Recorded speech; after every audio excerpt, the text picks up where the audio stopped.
Hi to all the lovely people watching the video. Welcome back to my channel Gracious Womanhood. My name is Nilima and I welcome you to another video in the pregnancy series.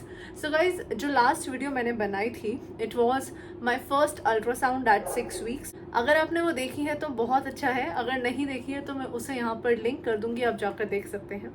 So basically आज की जो video है वो उसी video से related है. उस video में मैंने आपको अपनी हेट्रोटोपिक प्रेगनेंसी के बारे में बताया था, जिसके बारे में आज हम थोड़ा सा डिटेल में डिस्कस करने वाले हैं. फर्स्ट थिंग इज कि ये वीडियो थोड़ा सा सेंसिटिव होने वाला है फॉर ऑल दोस्त. देखो, ये जो वीडियो है it might not be relatable to a lot of people, क्योंकि ये जो वीडियो है हेट्रोटोपिक प्रेगनेंसी के बारे में, this is a very very rare condition जो सबके साथ नहीं होती है and it is also not very common. तो टाइम नहीं वेस्ट करते हैं और स्टार्ट करते हैं वीडियो के साथ. So yes guys, as I talked about my heterotopic pregnancy earlier, तो मैंने अपने पिछले वीडियो में बताया था कि जो मेरी प्रेगनेंसी थी इट वॉज हेट्रोटोपिक प्रेगनेंसी.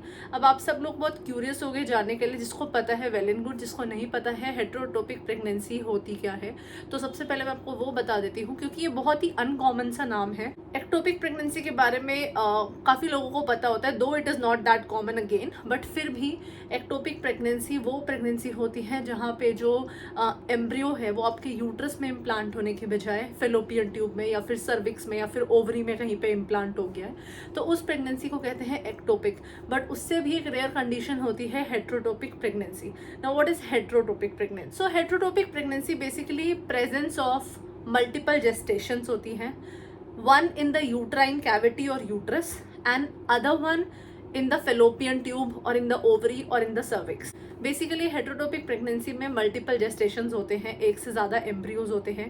एक एम्ब्रियो उसमें आपके यूट्रस में इम्प्लांट हुआ होता है जो कि बिल्कुल नॉर्मल है, लेकिन जो दूसरा एम्ब्रियो है वो यूट्रस के अलावा जैसे कि आपकी ओवरीज में या फिर फेलोपियन ट्यूब में या फिर सर्विक्स में कहीं और जाकर इम्प्लांट हो जाए, तो दोनों ही केसेस होने चाहिए, तब आपकी हेट्रोटोपिक प्रेगनेंसी कंसिडर की जाती है.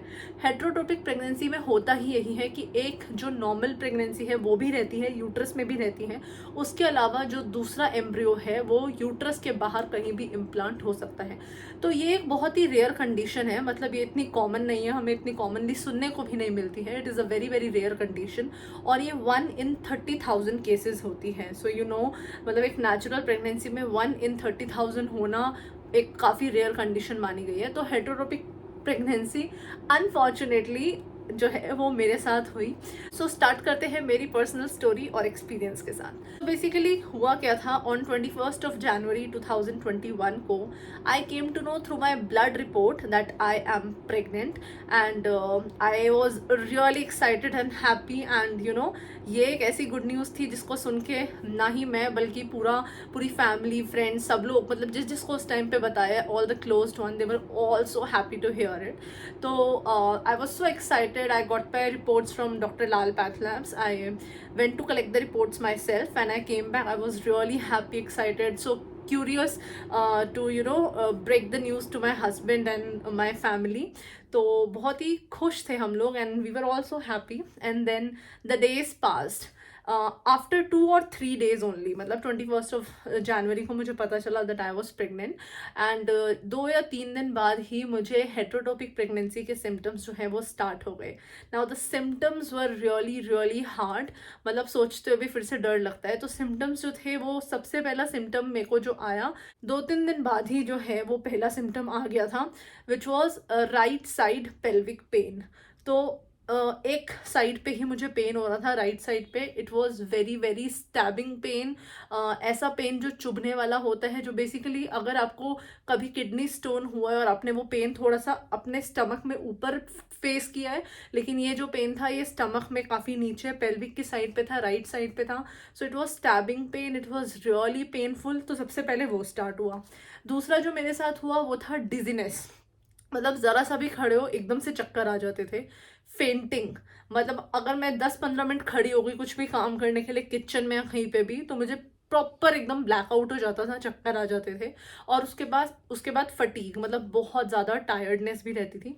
फर्स्ट सिम्टम जो मैंने आपको बताया वो था right side pelvic pain, which was very very hard to bear. वो जब होता था तो अचानक से राइट साइड में इतना पेन होता था that I had to control myself, I had to hold my right side बहुत टाइटली कि जिससे वो पेन रुक जाए रुक जाए रुक जाए। Then I consulted my gynaecologist and I told her that there is something fishy that I think is there in my body which I am not liking at all. और ये पेन मुझे क्यों हो रहा है, बिकॉज प्रेगनेंसी तो confirm हो गई that I am pregnant, but what is this, why I am having this pain. And I was so scared because सबसे बड़ी बात थी कि मुझे ये डर था कि क्या ये जो प्रेगनेंसी है ये एक्टोपिक तो नहीं, क्योंकि तब तक वी डिडंट नो कि ऐसा कुछ भी हो सकता है। तो मेरे को ये डर था। अच्छा, कैसे मुझे डर था कि एक्टोपिक क्यों नहीं, आप लोग भी कहोगे कि ये डाउट भी कैसे आया, because I started googling everything.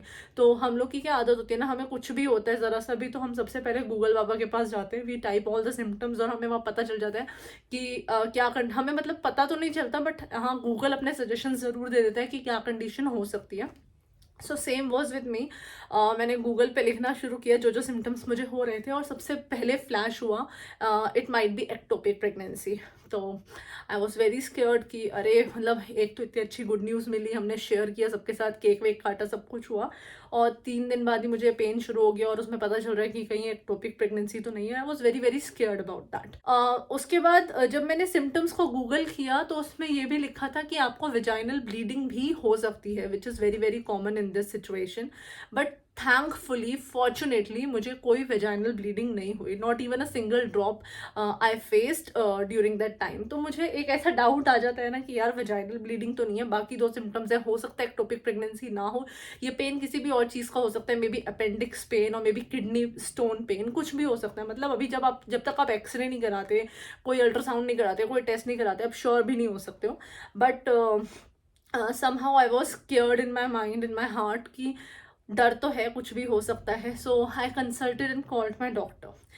So now what happened was my doctor, she was not very sure कि एक्टोपिक भी होगी, but yes she trusted me and she was like कि ठीक है हम एक चेक करके देख लेते हैं। तो it was 26th of January now, 21st of January को मुझे पता चला, it was Republic Day, 26th of January in the evening I was out somewhere, हम लोग किसी के यहाँ डिनर पे गए हुए थे, and there I wasn't able to sit properly for even 3 hours। मतलब उन 3 घंटे वहाँ बैठना मेरे लिए बहुत मुश्किल था।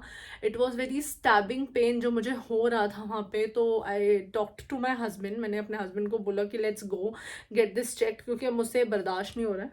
तो 26th of January को हम लोग सीधा अपने हॉस्पिटल गए, as I told you Cloud9 hospital हम लोग गए, और वहाँ जाकर it was 26th of January, तो रिपब्लिक डे की वजह से भी वहाँ पे सारा ऑफ था, ज़्यादा डॉक्टर्स अवेलेबल नहीं थे, जो ऑन ड्यूटी डॉक्टर थे वो थी, और अल्ट्रासाउंड के लिए तो कोई भी डॉक्टर अवेलेबल नहीं था। बट जो मेरी डॉक्टर है, जो गायनेकोलॉजिस्ट हैं, उन्होंने वहाँ पे फ़ोन किया और बोला कि there is a case that is coming, तो आप प्लीज़ एक कोई रेडियोलॉजिस्ट को अरेंज कराइए। तो इमरजेंसी में एक रेडियोलॉजिस्ट को वहाँ पे आए, ही केम, उन्होंने मेरा अल्ट्रासाउंड किया, और अल्ट्रासाउंड इंट्रा यूट्राइन था। बेसिकली ऊपर से तो इतनी जल्दी प्रेगनेंसी में कुछ भी दिखाई नहीं देता है, तो मैंने आपको अपनी पहले वाली लास्ट वीडियो में भी बताया था कि इंट्रा यूट्राइन जो होता है, यूट्रस के थ्रू प्रोब को आपके इंसर्ट किया जाता है और फिर वो अल्ट्रासाउंड होता है। तो वो किया, तो उसमें ही was able to see a proper gestational sac in my uterus. तो उन्होंने वो देखा यूट्रस में जेस्टेशनल सैक, और टू बी वेरी फ्रैंक मुझे नहीं पता वो किस जल्दी में थे या क्या थे। मैंने उनसे वहाँ पे बोला कि, उन्होंने मुझको बोला कि आपकी प्रेगनेंसी तो बिल्कुल नॉर्मल है, it is in the uterus itself, तो कोई डरने की बात नहीं है, सब कुछ ठीक है। तो फिर मैंने उनको बोला but why am I having the right side pain. अब आई डोंट नो, वो उस दिन छुट्टी पे थे तो उनको इमरजेंसी में बुलाया गया, व्हाट वाज द कंडीशन, वो गुस्से में थे, क्या थे, आई डोंट नो। बट उन्होंने सही से कुछ भी चेक नहीं किया, उन्होंने बस I should not say that, but उन्होंने बस एक बार प्रोब को इंसर्ट करके नॉर्मल यूट्रस प्रेगनेंसी देख ली, और राइट साइड में जो पेन था उस पर कोई खास फोकस नहीं किया। एंड ही वॉज लाइक कि नहीं कोई प्रॉब्लम नहीं है, सब कुछ ठीक है, and everything is normal, now you can go ahead with it. And then I called my doctor back again. तो डॉक्टर ने बोला सब कुछ ठीक है. Doctor was not present over there क्योंकि उस दिन एज आई टोल्ड यू कि 26 जनवरी था, छुट्टी वाला दिन था. तो डॉक्टर तो वहाँ नहीं थे, बट जो ऑन ड्यूटी डॉक्टर थे उनसे डिस्कशन हुआ. उन्होंने बोला कि सब कुछ ठीक है, there is nothing to worry about. Maybe वो पेन है तो उसके लिए हम कुछ मेडिसिन लिख देते हैं. कुछ भी पेन हो सकता है, ये डॉक्टर्स की लैंग्वेजेस में तो मुझे नहीं पता, but she recommended me a medicine and I went back home. घर आकर मैंने मेडिसिन खाई तो थोड़ा वो पेन हल्का हो गया, but then again next day in the morning वो पेन फिर स्टार्ट हो गया. तो ऐसे करके 26 से लेके 1 फरवरी तक यही चलता रहा. I was constantly in touch with my gynaecologist कि कुछ तो गड़बड़ है, कुछ तो गड़बड़ है, मुझे चक्कर आ रहे हैं, everything goes black out in front of me और मुझसे खड़ा भी नहीं होया जाता. And then there is constant pain in my right side जो आता है जाता है, मतलब कॉन्स्टेंट मतलब आता जाता रहता है, ऐसा पेन है. देन शी आस्क्ड मी कि चलो एक काम करो. अगले दिन मतलब इट वॉज 31 जनवरी.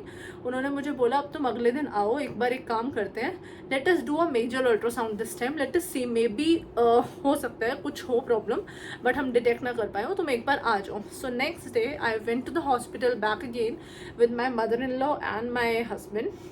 हम लोग गए. तो इस बार जो रेडियोलॉजिस्ट थी वो एक दूसरी डॉक्टर थी. उन्होंने मेरा अल्ट्रासाउंड स्टार्ट किया.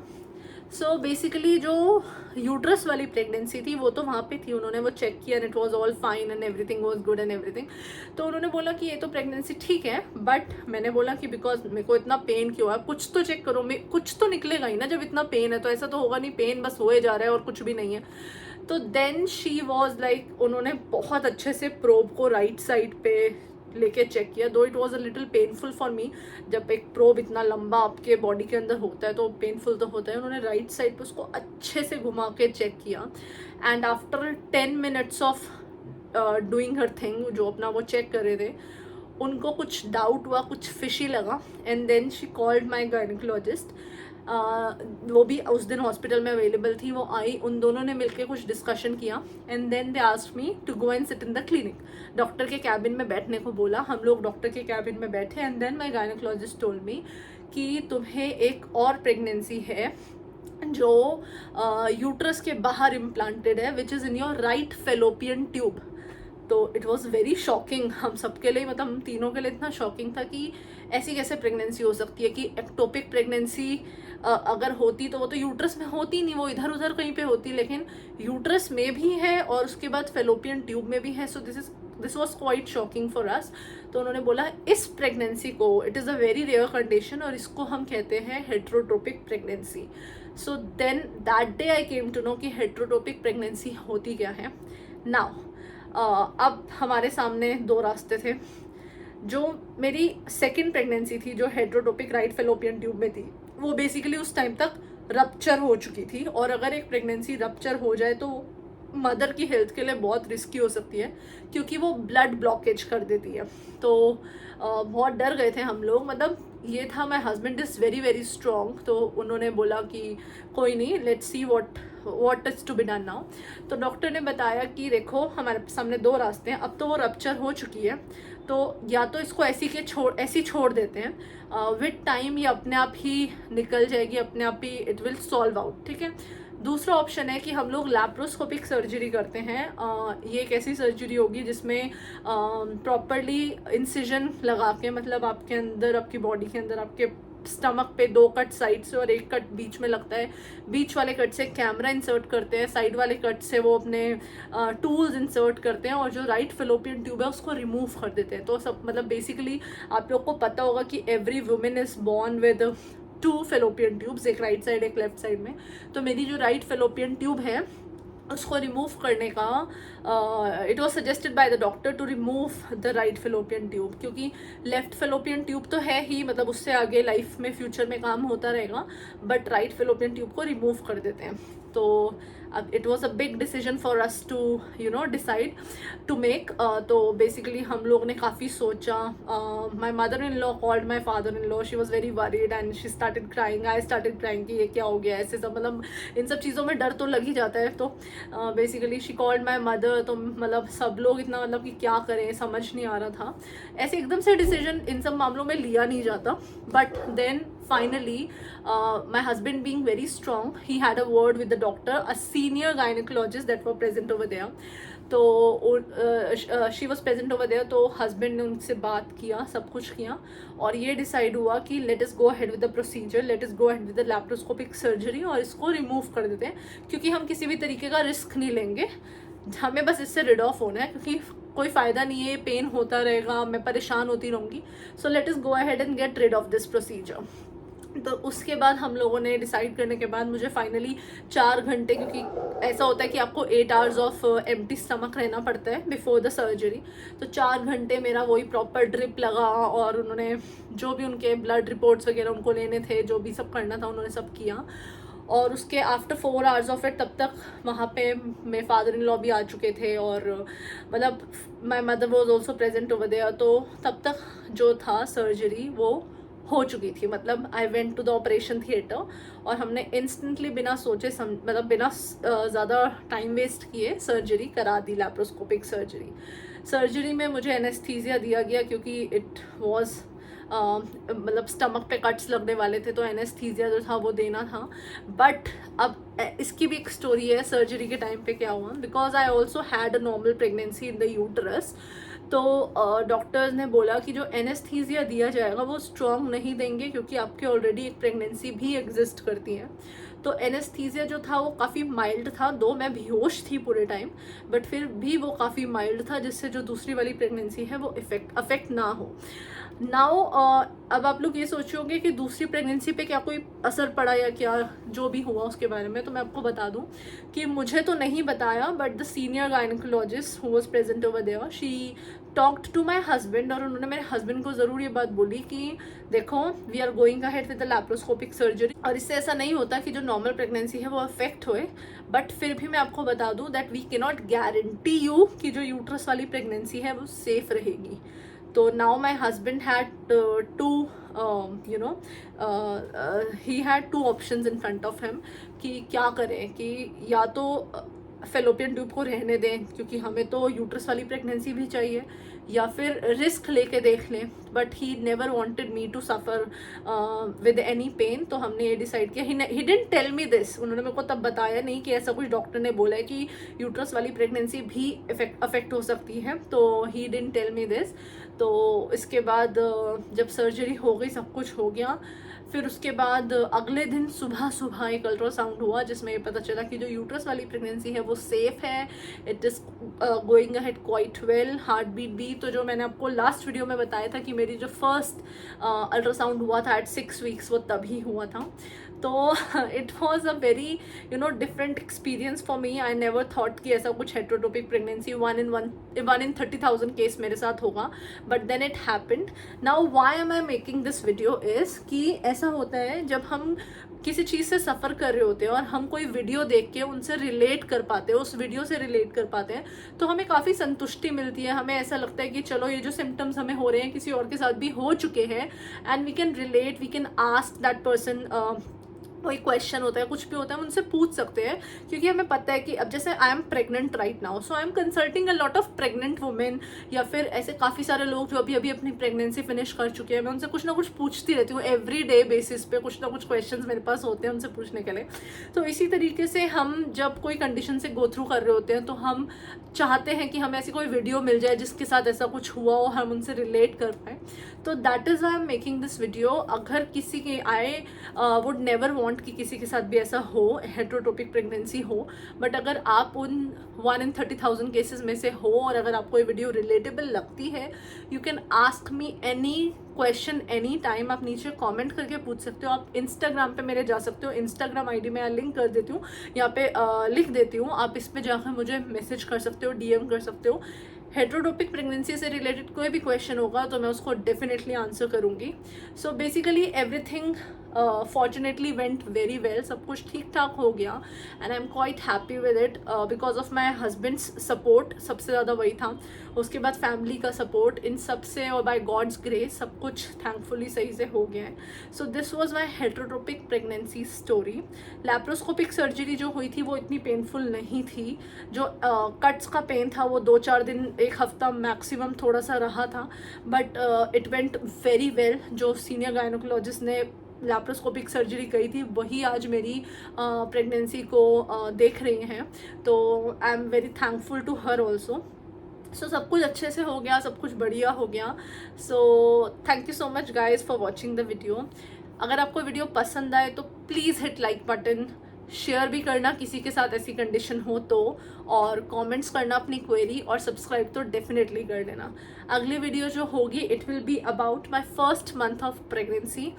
मंथली अब हम डिस्कस करेंगे कि मैंने प्रेगनेंसी में क्या क्या झेला है मतलब ये प्रेगनेंसी तो डेफिनेटली मेरे लिए ईजी नहीं रही है, बट फिर भी हम लोग डिस्कस करेंगे। Now I am pretty well, I am in my 6 month of pregnancy and I am pretty well, I feel fine. तो मैं भी वीडियोज़ बना सकती हूँ जब तक बना पा रही हूँ। So take care of yourselves everyone and bye bye.